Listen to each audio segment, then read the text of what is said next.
What's going on, everybody? Mortem here, this time bringing you a review of Vampire the Masquerade Bloodlines. So, a couple of things. Typically speaking, I actually 100% games and then review them.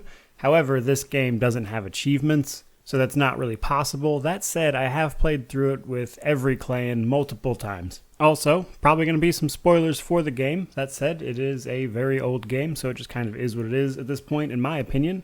But nonetheless, spoilers, just in case you haven't played it yet. Now, before we get into this, I do want to mention that this isn't like normally the type of game I would play. Typically, I play a lot of CRPGs and occasionally some ARPGs. I am actually a huge fan of Vampire the Masquerade, and I think it's really cool because, in my opinion, most of the representation of vampires in media is just awful. And I think Vampire the Masquerade actually managed to take it, make it unique and actually interesting, and it's just a world I really enjoy diving into. Just a quick history lesson at the beginning of the video here.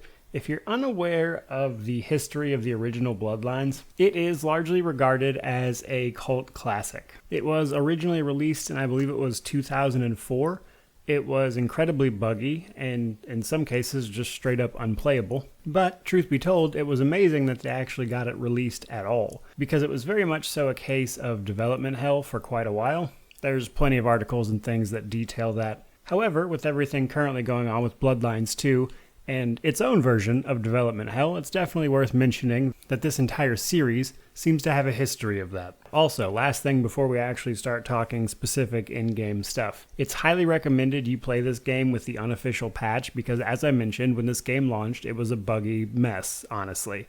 And in some cases, you would just straight up break your save games. The unofficial patch for the game fixes 90% of this stuff. There's very minor things going on after you get that patch. With Steam, you actually have to download the patch. I believe if you get the game through GOG, it actually comes with the patch pre-installed because that's honestly the best playable version of the game. That patch does things like make it look better, restore some cut content, smooth out some of the pain points of the game, such as the Warrens. But basically, if you're going to play this game, you need that patch. It is an absolute mess without it. So normally I cover story right off the bat. This is a game that has a serviceable story. I don't think it's like amazing or genre defining or anything. It's pretty good, no complaints, but because of that, I'm not going to cover it with like any great depth, but just as a bit of a plot setup, you are a newly turned vampire when the game starts. Your creator in the opening scenes is actually executed for making you. And then as a show of good faith to the rest of the vampires in attendance, the prince, LaCroix,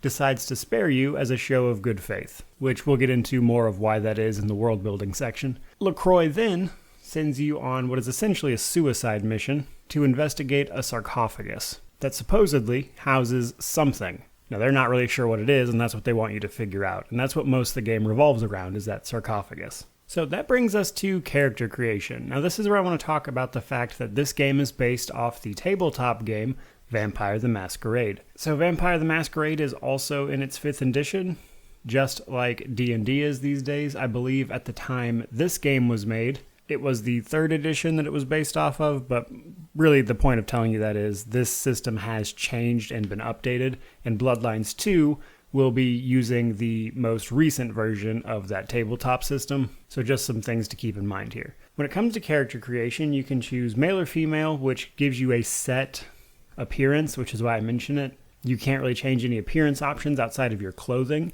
You can get some clothing later in the game, which will change your clothing, of course, but your character's appearance is tied to your clan and then your male or female choice. Now, clans are the best part of the game, in my opinion. So clans basically take a specific aspect of like vampire stories or lore, whatever you want to call it, and it just cranks it up to 11 for that clan. And then it actually has a bane as well. Each clan of vampire is known for something. For instance, Gangrel are very much so like vampires that live in the woods type folk, often known for their ability to kind of like pseudo-transform parts of their bodies into more bestial appearances. But each clan also comes with a bane. So for instance, the Ventru are considered like the leaders of the vampire clans. They're very arrogant people, and that kind of helps them lead, as it were. However, their bane is that oftentimes they can only feed off very specific people because blood, if it's not the exact right kind, is like mud to them. It tastes disgusting. which when you're a vampire is a bit of a problem. So that brings us to our skills and experience stat sheet here. Now we do actually get to create a full-on stat sheet for a character at the beginning of the game. Now before you get to your stat sheet, I do want to mention that you can answer a series of questions if you would prefer to like pick your clan and stuff, and it kind of takes your answers and just kind of makes a character for you if you want to do it that way. Or you can actually pick your clan and your stats and everything yourself. Now I'm not going to cover every single stat or anything for this because we'd be here for quite a while. But the main thing you need to understand is to the right side of the screen, you can see where it says your feats. You have combat, covert, public, and soak. So combat is of course your combat skills. Covert is of course things like locking, sneaking, hacking computers, that kind of thing. Public is kind of like your charisma. Can you seduce something? Can you persuade it, intimidate, all that stuff? And then soak is various levels of damage resistance to certain types of damage. And then on our left side of the screen, we can see that we have a variety of attributes, abilities, and disciplines, each with 5 circles. So as we fill those circles up, it gives us various tiers of each thing, which will then affect our feats. So as you highlight each of these, they will highlight what they affect. For instance, if you highlight charisma, it shows you that it affects persuasion, whereas perception will affect ranged combat and inspection. And this is how you add to your feats. Now, each class will kind of have some general rules about their skills and stuff. For instance, some clans can only be able to put so many points into like melee, for instance, or unarmed, if you will. So keep in mind your clan does affect some of this as well. But moreover, your clan very much so affects the bottom portion of this, which is your disciplines. Disciplines are your various vampire powers associated with your specific clan. Now this is what's going to change the gameplay the most, because while you can play with melee combat or ranged combat with like guns and things, or you can play a vampire who uses a sword or something, the disciplines are where the greatest variety lies, because this is where you get all your blood powers. For instance, Gangrel can like low-key turn into animals. Some clans get access to celerity, which makes them move stupid fast, which is a super overrated one at max level, by the way. But your disciplines are your vampire powers, basically. Now, something I actually enjoy a great deal. Now, at character creation here, you just have points to put into each thing, and you can kind of see the parentheses where it shows you where you can spend your points at. However, once you actually get in game and start upgrading these things as you play, because there is no level system, you'll earn experience points, and you'll earn small amounts of experience, like maybe 2 or 3 per quest. You will then be able to upgrade these for like a few experience points. I love how simple that system is because you don't have to deal with all these outrageous numbers. Everything is very readable. And again, you don't have to worry about levels or anything. All you need to do is click on the dot, see how much experience you need to put points into it, and then ta-da, once you have enough experience, you're done. That's all you need to do. So I'm a big fan of that personally. Now before we leave this screen, I want to bring your attention to the top right where you see where it says humanity, and then you have all these like little drama masks. Humanity is important because if you have a low humanity, that is to say you are a vampire who does viciously cruel things and loses touch with your humanity, you are more likely to go frenzy. Every vampire struggles with what they call the beast. Your character has a random chance of frenzying every time you perform actions, whether or not you're low on blood, that kind of thing.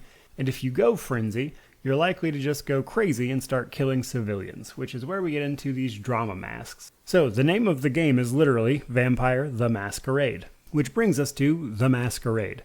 The Masquerade is all vampires' general want to avoid any and all human knowledge of their existence, and they do this by trying to keep what they obviously call the Masquerade. Now, this is enforced by vampire factions. Vampires who break the Masquerade will get a couple of strikes, which will usually start calling in teams of like vampire hunters that try to track them down, and then at 5, the vampire enforcers just straight up kill you for not holding up to the Masquerade. So throughout the game, you can get strikes against the Masquerade, and you will have areas where you can then put points into it as well. Same with humanity. There will be options where you can lose it, and then there will be occasional options where you can gain it, which also really helps you play around with role-playing. With that out of the way, let's start talking actual world building here. The world building in this game is honestly really good.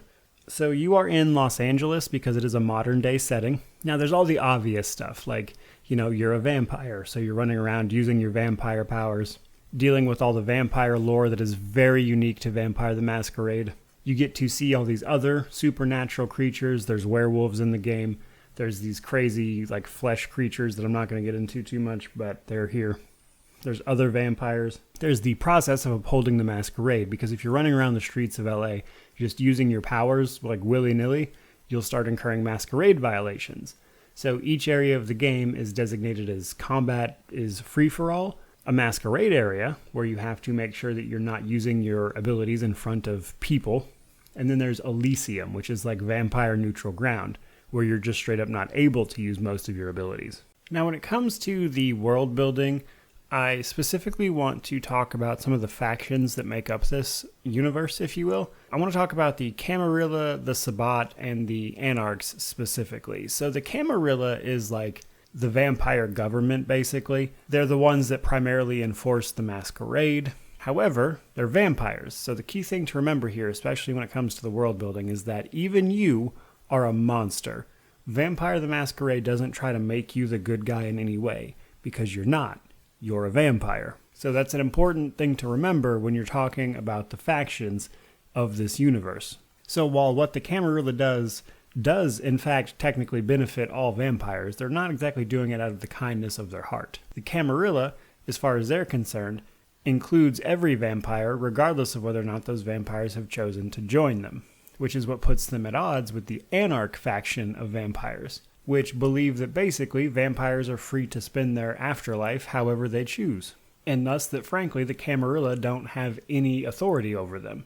So you see a lot of that back and forth. And then we have the Sabbat. The Sabbat are harder to quantify because they have a lot of internal faction struggle going on. However, they don't hide from their nature, and they don't really care nearly as much about the Masquerade as the Camarilla does, because they like to revel in their power and being a vampire. So the Masquerade is not particularly important to them. But those are the three main factions you're going to kind of be interacting with in various ways. The Sabbat are primarily an antagonist faction. You don't really get to interact with them much beyond just fighting them. And then there are kind of some mini factions, like if you're playing a Tremere, you can interact with the Tremere Chantry guy a lot more, which is like a specific subsection for just the clan Tremere. So there's kind of some little stuff like that, but those are like the big factions I wanted to mention, and just kind of very broadly speaking about the general power situation of the factions, because the game evaluates a lot of the Camarilla versus the Anarchs here, because the Anarchs actually kicked the Camarilla out of Los Angeles, where this game takes place, like not all that long ago, and now the Camarilla is trying to come back in and take over again and just set up shop, and the Anarchs are pushing back, and there's a lot of back and forth that you see happen. So just kind of something cool to keep in mind as we talk about the world building. And then we have our characters of the game. The characters in this game just absolutely ooze personality. Now, I've actually read some old dev diaries and that kind of thing about this, and they said the goal for some of these characters was to make the most of the short amount of time you're going to be with them.